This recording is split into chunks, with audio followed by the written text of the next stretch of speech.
Mr. Bourla, can I ask you, when did you know that the vaccines didn't stop transmission? How long did you know that without saying it publicly? Thank you very much. I'm sorry. Answer that question. I mean, we now know that the vaccines didn't stop transmission, but why did you keep it secret? You said it was 100% effective, then 90%, then 80%, then 70%. But we now know that the vaccines do not stop transmission. Why did you keep that secret? Have a nice day. I won't have a nice day until I know the answer. Why did you keep it a secret that your vaccine did not stop transmission? Is it time to apologise to the world, sir? To give refunds back to the countries that poured all their money into your vaccine that doesn't work, your ineffective vaccine? Yeah, you have a little bit around. Are you not ashamed of what you've done in the last couple of years? Do you have any apologies to the public, sir? Are you proud of it? You've made millions on the backs of people's entire livelihoods. How does that feel to walk the streets as a millionaire on the backs of the regular person at home in Australia, in England, in Canada? What do you think about on your yacht, sir? What do you think about on your private jet? Are you worried about product liability? Are you worried about myocarditis? What about the sudden deaths? What do you have to say about young men dropping dead of heart attacks every day? Why won't you answer these basic questions? No apology, sir? Do you think you should be charged criminally for some of the criminal behaviour you've obviously been a part of? How much money have you personally made off the vaccine?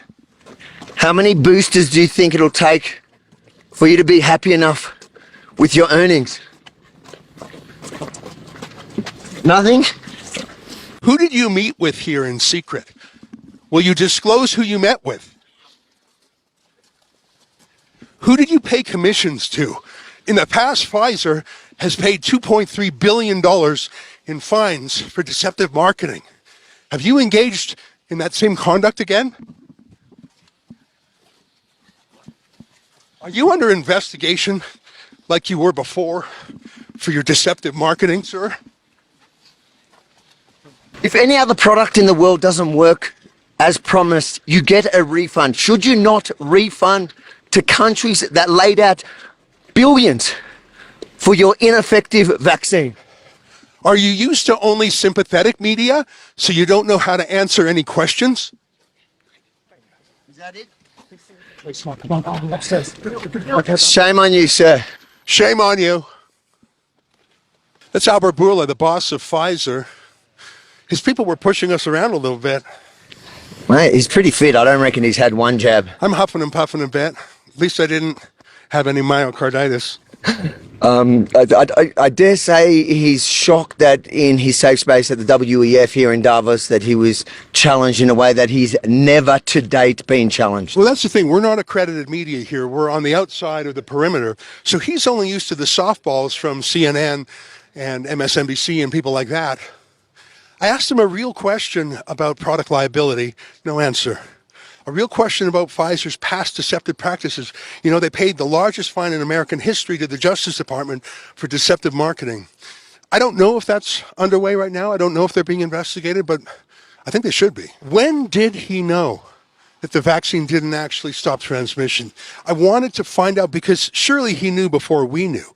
Why didn't he tell us? I don't know, Avi, I'm really proud of that question. It was like a kind of walking scrum. A joint effort there, because I know it's very hard when you're working in the moment, Ezra, to actually remember all the activities that these people are criminals in my book. You know, the stuff that they've engaged in the last 2 years, they need to be held accountable for. And in the moment that you don't usually get this much time, he had a bit of a walk, and to actually work together and be able to work around those trying to protect him, it was exactly what I feel we're here for. That big gorilla guy was sort of pushing me around a bit, but you know, I've got a low center of gravity myself. I'm worried about one thing though, Avi.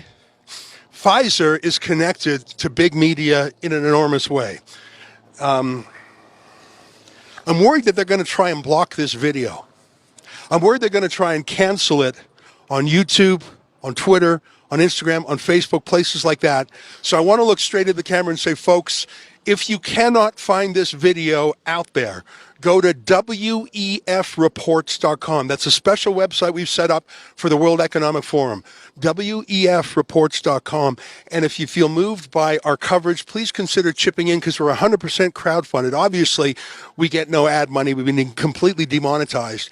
But if you like that kind of accountability journalism, I'll be Yemini from Australia. I'm Ezra Levant from Canada. We got a great team from around the world. Please go to wefreports.com. Last word to you, Avi. And no matter where they cancel this video, we will update and have a current version there at wefreports.com. And there you can share all the content from all the guys on the ground here doing outstanding work. And if you agree that it is as important and as outstanding as I think it is, then please chip in a couple of dollars to help pay the cost to do this. Yeah, well, that was a great moment. We'll have plenty more. Congrats, my friend. All right, Ezra Levant and Avi Yemini for Rebel News.